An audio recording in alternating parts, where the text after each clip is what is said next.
यह कहानी जो मैं आपको सुनाने वाला हूँ, इस कहानी को सुनने के बाद आपके मन के सारे गंदे विचार खत्म हो जाएंगे। मन के गंदे व अश्लील विचारों को आसानी से रोक सकते हैं। इस कहानी से आपको अच्छी तरह समझ में आ जाएगा। कहानी छोटी सी है लेकिन बहुत ही गहरी है। इससे पहले कि आप कहानी में खो जाएं और इस चैनल को सब्सक्राइब जरूर कर लें, तो चलिए कहानी की शुरुआत करते हैं। गौतम बुद्ध के समय में वैशाली राज्य में एक प्रसिद्ध गढ़िका रहती थी जिसका नाम अम्रपाली था। वह बहुत सुंदर थी और उसे नंगरबंधु घोषित किया गया था, यानी पूरे शहर की पत्नी। अम्रपाली जितनी सुंदर थी कि उसके महल के द्वार पर सदा सोने के रथ खड़े रहते थे। यहाँ तक कि महान राजाओं को भी उससे मिलने के लिए इंतजार करना पड़ता था। वह केवल एक वेश्या थी लेकिन इतनी अमीर हो गई थी कि पूरा राज्य खरीद सकती थी।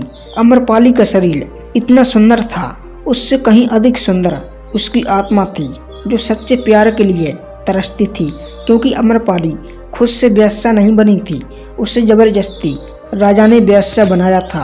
अम्रपाली अपने ग्राहकों को बहुत प्यार करने का दिखावा करती थी क्योंकि उसके लिए भुगतान किया जाता था, लेकिन अंदर से वह उनसे बहुत नफरत करती थी क्योंकि वह सभी उसका इस्तेमाल एक भोग की वस्तु के रूप में करते थे, एक इंसान के रूप में उसका सम्मान नहीं करते थे। एक दिन अम्रपाली अपने महल की बालकनी में खड़ी थी।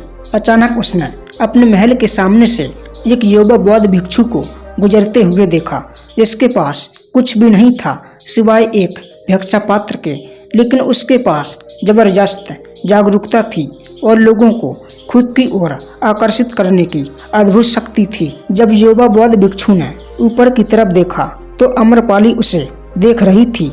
युवा भिक्षु ने अम्रपाली की ओर देखते हुए बेहद सम्मान भाव के साथ अम्रपाली को प्रणाम किया। अम्रपाली एकटक उस भिक्षु को देखती रही और पहली बार अम्रपाली के हृदय में प्रेम का भाव उदय हुआ था, क्योंकि पहली बार किसी ने अम्रपाली को सम्मान की नज़रों से देखा था।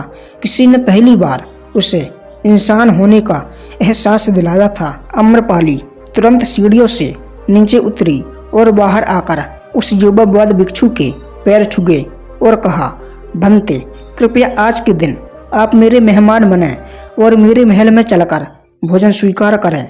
आगे अम्रपाली ने कहा, कृपया मेरे निमंत्रण को ना कहें, क्योंकि पहली बार मैंने किसी को निमंत्रण दिया है। मुझे हजारों बार राजाओं और सम्राटों द्वारा आमंत्रित किया है, लेकिन मैंने कभी किसी को आमंत्रित नहीं किया है।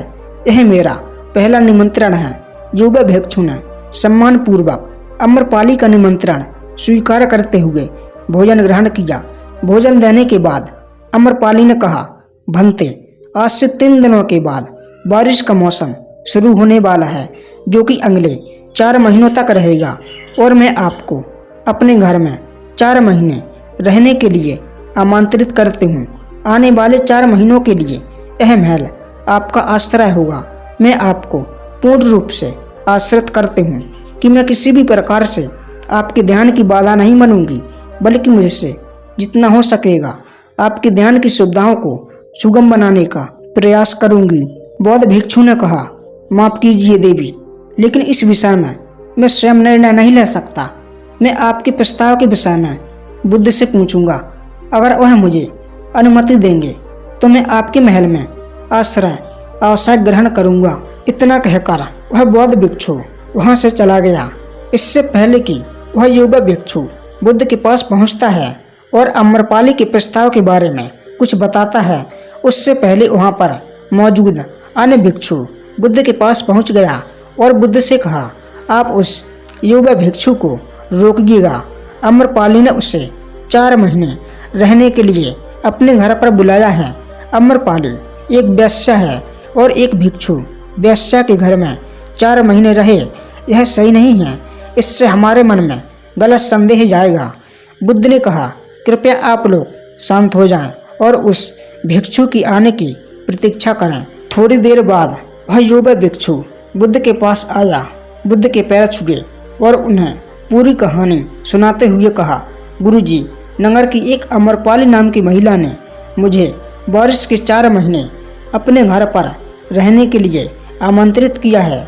मैंने उसके निमंत्रण का अभी कोई जवाब नहीं दिया।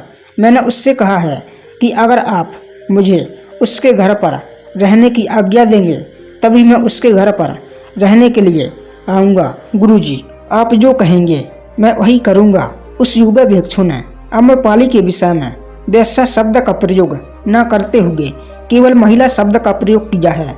बुद्ध ने उस युवा भिक्षु की आंखों में देखा और कहा, तुम रह सकते हो। तभी अचानक बूढ़ा भिक्षु खड़ा हुआ और बोला कि बुद्ध, यह सही नहीं है। यह युवा भिक्षु एक सच्चाई छुपा रहा है। इसका कहना है कि एक आम्रपाली नाम की महिला ने अपने घर पर रहने के लिए आमंत्रित किया है, लेकिन वह एक महिला नहीं है, वह एक वेश्या है। बुद्ध ने कहा, मैं जानता हूँ, और क्योंकि इसने वेश्या शब्द का प्रयोग नहीं किया है, इसका अर्थ है इसके मन में उसके लिए सम्मान का भाव है, इसलिए मैं इसको वहाँ रहने की अनुमति दे रहा हूँ। वहाँ मौजूद हजारों भिक्षुओं को विश्वास नहीं हो रहा था कि बुद्ध ने एक युवा भिक्षु को एक वेश्या के घर में रहने की अनुमति दे दी है। अगले 3 दिनों के बाद वह युवा भिक्षु आम्रपाली के घर रहने के लिए चला गया। उसके जाते ही वहाँ पर उपस्थित अन्य भिक्षु उसके विषय में तरह तरह की बातें बनाने लगे। बुद्ध ने सभी को शांत करते हुए कहा, मुझे मेरे भिक्षु पर विश्वास है। मैंने उसकी आंखों में देखा कि उसके भीतर तनक भी भोग की इच्छा नहीं थी। अगर उस भिक्षु का ध्यान गहरा है तो वह आम्रपाली के हृदय को परिवर्तित कर देगा, और अगर भिक्षु का ध्यान गहरा नहीं है तो आम्रपाली अपने शारीरिक आकर्षण से भिक्षु को परिवर्तित कर देगी। यह एक प्रश्न है, ध्यान और शारीरिक आकर्षण के मध्य, जिसका उत्तर हमें 4 माह के बाद मिलेगा। बुद्ध की बात सुनकर वहां उपस्थित भिक्षुओं ने कहा कि बुद्ध उस युवा भिक्षु पर बहुत अधिक भरोसा करके अनावश्यक जोखिम उठा रहे हैं। वह भिक्षु युवा है और आम्रपाली बहुत सुंदर है। समय प्रारंभ हुआ, वर्षा ऋतु गई, 4 महीने बीते और वह युवा भिक्षु वापस आया। उसने बुद्ध के पैर छुए और उस युवा भिक्षु के पीछे आम्रपाली भी आई। उस युवा भिक्षु ने आम्रपाली का बुद्ध से परिचय कराते हुए कहा, बुद्ध, यह आम्रपाली है और यह आपसे दीक्षित होना चाहती है। यह एक अनोखी महिला है। यह न केवल सौंदर्य है बल्कि इनकी आत्मा उतनी ही शुद्ध है जितनी आप कल्पना कर सकते हैं।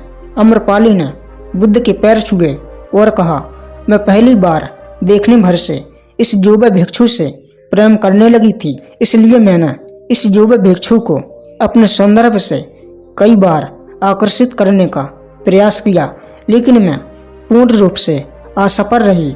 इसके बजाय इस युवा भिक्षु ने मुझे ध्यान के प्रति जागरूक किया और यह एहसास कराया कि वास्तविक जीवन भोग नहीं अपितु ध्यान है। इसलिए बुद्ध ने अपनी सारी संपत्ति आपके भिक्षुओं को दान में देना चाहती हूँ और शेष जीवन ध्यान में बिताना चाहती हूँ। इसके बाद आम्रपाली बुद्ध के शिष्यों में पहली महिला हुई जिन्हें आत्मज्ञान की प्राप्ति हुई। बुद्ध ने अपने मठ के सभी शिष्यों से कहा, यदि तुम वेश्याओं की संगति से डरते हो तो वह उस डर का उस वेश्या से कोई लेना देना नहीं है, बल्कि वह डर तुम्हारे बेसुध मन की उपज है, क्योंकि तुमने अपनी कामुकता को दबा दिया है और कामुक ऊर्जा को दबाया नहीं जा सकता, इसे केवल रूपांतरित किया जा सकता है। कामवासना की ऊर्जा को शरीर के अंदर रूपांतरित करने का सबसे सफल तरीका है ध्यान। ध्यान के माध्यम से आप अपने अंदर स्थित आनंद के उस केंद्र में स्थापित हो जाते हैं जिसके सामने दुनिया का हर भोग विलास फीका लगने लगता है और फिर यह सब हरकतें आपको बहुत छोटी लगने लगती हैं।